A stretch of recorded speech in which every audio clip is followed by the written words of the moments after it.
Good evening, Dave. How you doing, Hal? Everything's running smoothly, and you? Oh, not too bad? Hello, I'm here. Hi. Hi, I'm Samantha. Ooh, I like that jacket. Where'd you get it? I'm not sure.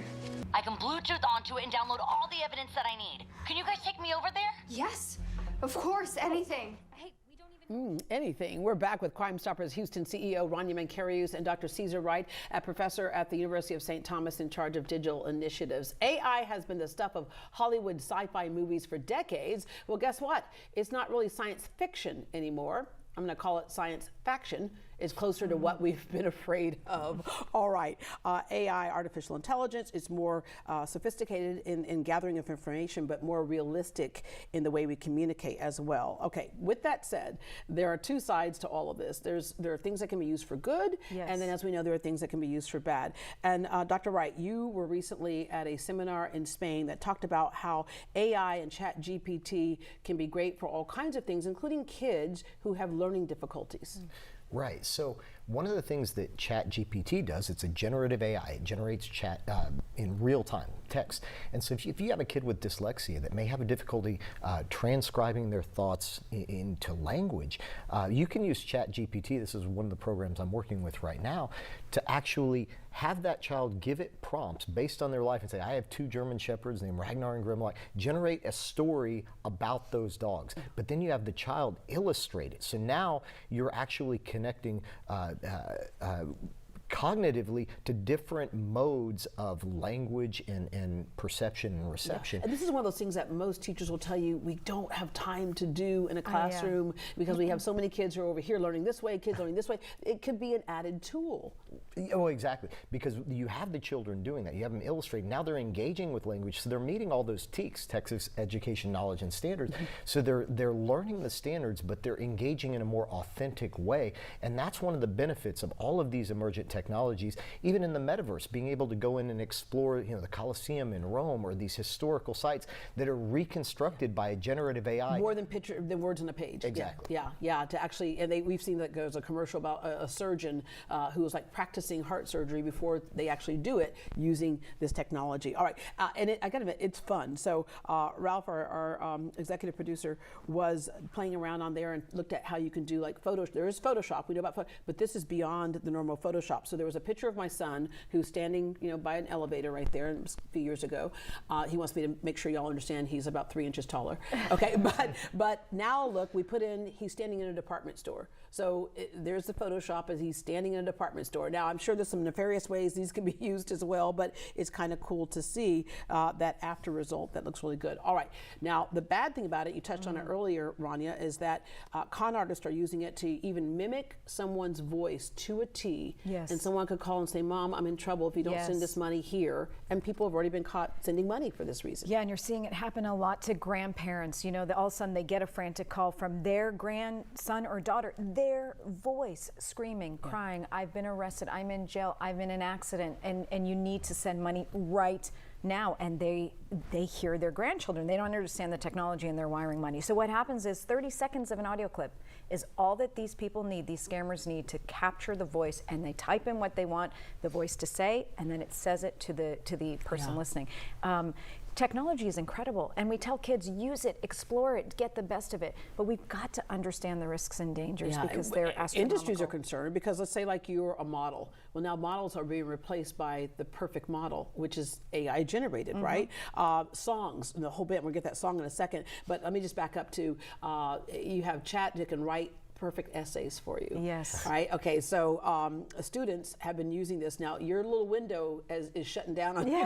So it's like you've been like a bad student all along, and all of a sudden it's like, look, Socrates would be proud.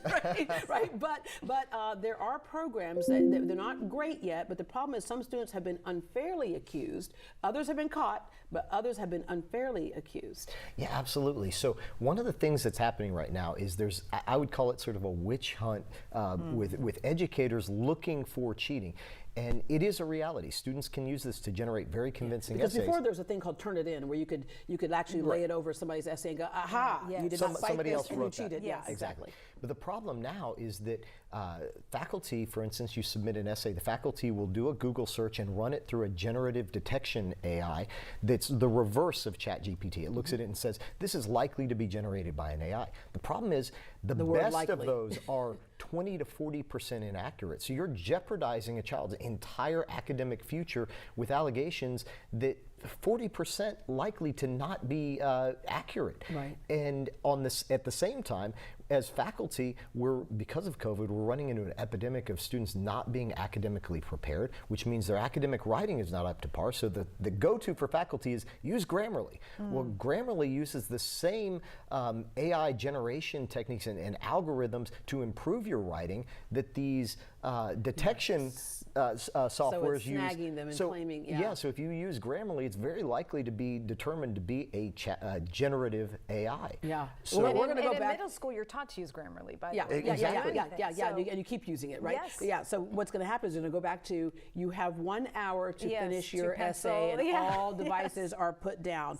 All right. We touched on the music earlier, so different industries. So this is not Jay-Z's real voice, but somebody put in. Let's have a song, kind of like Jay-Z style. So let's listen to it. Think of all the made it with their options at a minimal. It takes being creative when they say the block will limit you to savages. The raw talented, those who have to Okay, live. like It's amazing. and this is like Jay-Z. So at some point, amazing. there's going to be you had talked about meta law. If you're in law school right now, look at doing meta law, because this is probably going to be a lawsuit at some point. But you even said there are music groups that are vying to be the opening act for AI acts. For Vocaloids. So Vocaloids are entirely synthesized AIs that they're generating music and then an avatar that goes with that, and bands are vying to open up for these. But so I think Beyonce is going to open up for the AI of Jay-Z. Well, and the fun side of that is that I think it opens up new realms of creativity. But the danger here is that when we connect this to the metaverse and other areas, you can create a false persona through these generative AIs, and one that's responsive to the demographic you're trying to target.